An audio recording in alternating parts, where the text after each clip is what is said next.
સૌરાષ્ટ્ર યુનિવર્સિટીમાં BCA semester 4ના 3 પેપરના પ્રશ્નો viral થયા. તે જ પ્રશ્ને અને પેપરમાં પૂછાયા અને વિદ્યાર્થી નેતા યુવરાજસિંહ જાડેજાએ આજે કુલપતિને રજૂઆત કરી હતી.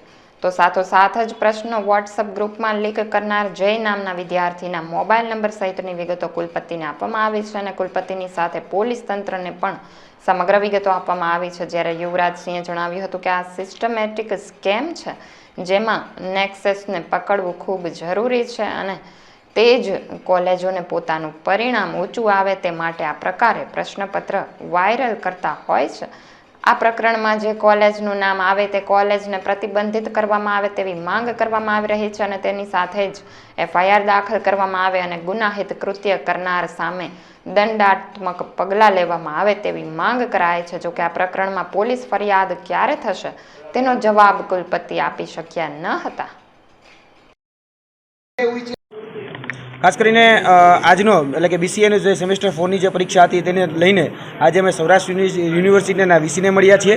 VCને આ બધી જ બાબતોની જાણકારી અમે આપી છે કે કઈ રીતે આ પેપર જે છે એ લીક થયું છે અને આ પેપર જે લીક કરનાર જે વ્યક્તિ છે જે જય નામનો, એ જયની પણ ડિટેલ અમે આજે કહી શકાય કે VC એટલે કે અહીંનું જે વહીવટી તંત્ર છે એટલે કે સૌરાષ્ટ્ર યુનિવર્સિટીના વહીવટી તંત્રને અને તેની સાથે સાથે અહીંયા જે ઉપસ્થિત પોલીસ તંત્ર છે પોલીસ તંત્રને પણ અમે વિગતો આપી છે.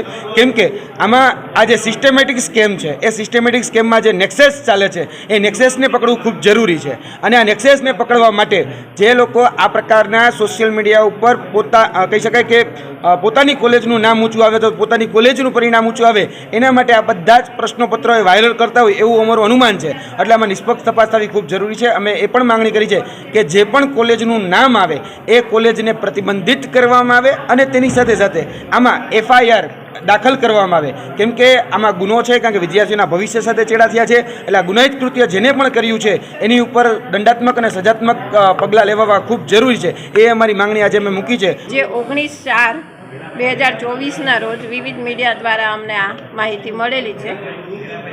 એ બાબતમાં કેટલાક પ્રશ્નો હેન્ડ રિટન વોટ્સએપ સ્ક્રીનશોટ રૂપે યુનિવર્સિટીને મીડિયા દ્વારા મળ્યા હતા.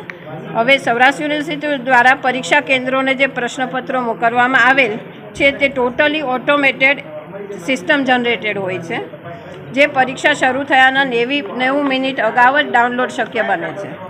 તે પરત્વે યુનિવર્સિટી દ્વારા પ્રશ્નપત્ર બાબતે તમામ પાસાઓને ધ્યાને રાખી ઝીણવટભરી સઘન તપાસ ચાલુ છે અને તપાસના અંતે જો ગેરરીતિ માલુમ પડશે તો સંબંધિતો સામે કડક કાર્યવાહી કરવામાં આવશે અને અન્ય જરૂરી નિવારણાત્મક પગલાં પણ હાથ ધરવામાં આવશે.